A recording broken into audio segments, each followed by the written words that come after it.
Better late than never. Or older generations like my mom? No, nothing. Wasn't talked about. If you talked about it, right, everyone's put you in an asylum or something, or took your kids away, right? So you couldn't do it. You couldn't do it back then. So we're going to talk about some signs of neurodivergence. And if you know someone with who's neurodiverse, this will be pretty familiar for you.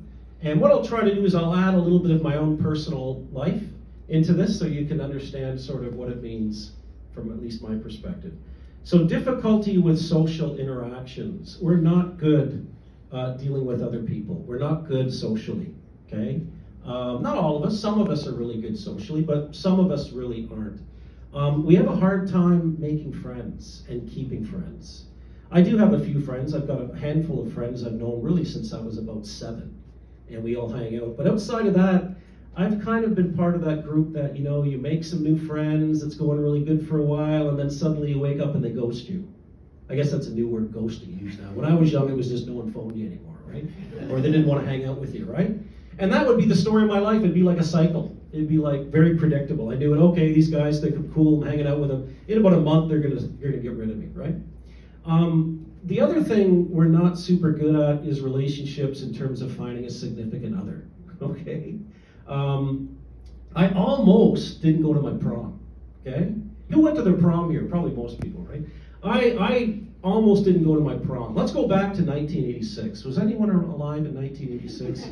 Okay? It's June of 1986, and I'm going to North Park Secondary School in Brampton, okay, just up the street. And I had no interest to go to my prom. I was too shy to ask anyone to go to the prom with me. It wasn't even on the radar, right? And about 3 days before the prom, a few other misfits in the school said, hey, you going to the prom? I said, no. I said, are you? Yeah, we're just going to stag. You want to come? Okay, well, let me see if I can get the day off. So I was working at Harvey's on Kennedy Avenue as a fry cook, sort of like SpongeBob, okay? And my boss, Mo, who was a lot like Mr. Krabs, I said, hey, Mo, Mo's really strict, right? I said, Mo, can I have, it was Wednesday, I said, Mo, can I have Friday off? Why? I said, well, he goes, pretty close to Friday now, it's Wednesday. I said, well, you know, I thought about going to prom. Prom? But he was nice enough, he said, okay. And he let me have the Friday off. And I ended up going, I put on a suit that was 2 sizes too big. Oops, sorry. 2 sizes too big. And I went to my prom, and I was a perfect wallflower. I was just watching everyone dance. But that was great. For me, that was enough excitement. That was enough stimulation. That was being social for me. And that was when they had the Pretty in Pink movie come out. Remember that? Pretty in Pink? So that was a fun time. So we have difficulty with social interactions. I ended up finding a really nice neurodiverse gal myself and married her, and I've been together for 30 years. So there is some happiness at the end of the rainbow, okay? Her mother.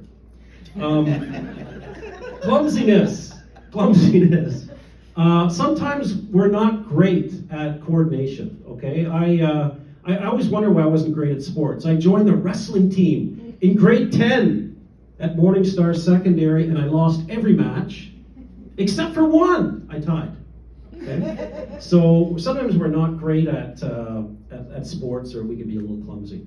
Heightened anxiety, right in my wheelhouse. OCD is an anxiety disorder, okay, by definition. So we often have a lot of anxiety over things that most people might not find too anxious. You know, like if I wouldn't be able to do what I'm doing right now, okay? When I used to have to present at work before I got treatment, I would turn incredibly red. I would turn red and people go, oh, he's turning red, look at him. And they would have fun with that. And it's like a chemical would go in my brain that would mess up all my words. And I couldn't think on my feet. So really tough. I used to get really nervous too if I had to go to a social event. If I had to go to a Christmas party or any type of event, I'd get really scared. And then I'd almost be euphoric afterwards. I'm like, oh man, that's over. I don't have to see people again. So lots of anxiety there. Difficulty with focusing or staying still. A lot of people have that. If you have ADHD, the hyper side of it, it's really difficult to do that. We often sort of fidget. I make noises. I make animal noises to relax. I can do a motorcycle, right? Okay, that's me. Not standing still. Some of us have sensitivity to light. Some folks, especially with autism, light, sound, touch, and smells.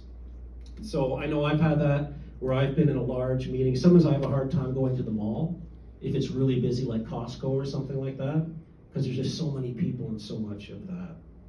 Repetitive behaviors or routines. We love routines. We love routines. A lot of us do the same thing every day.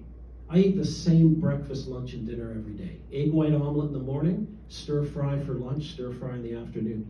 We have a pattern. When I was young, I would ride my bike around the driveway, same direction, for an hour straight, okay? And I was in my element. It just made me relax. So we love repetitive behaviors. I listen to the same music over and over again. It relaxes us. It's different. And sadly, depression. Anyone who knows someone who's neurodiverse has probably realized that what goes with the territory is depression. I've had a few serious bouts of depression, and it's hard. Luckily, with treatment, I've been able to overcome that, and my depression episodes are a lot lighter. My favorite band was the Smiths. Does that make sense now? So these are some of the signs of neurodivergence. You know, I can laugh at it now, but some of these are pretty tough, right? Especially when you're a youngster and you don't have that perspective, and you don't really know what you have. Now let's talk about some of the strengths. So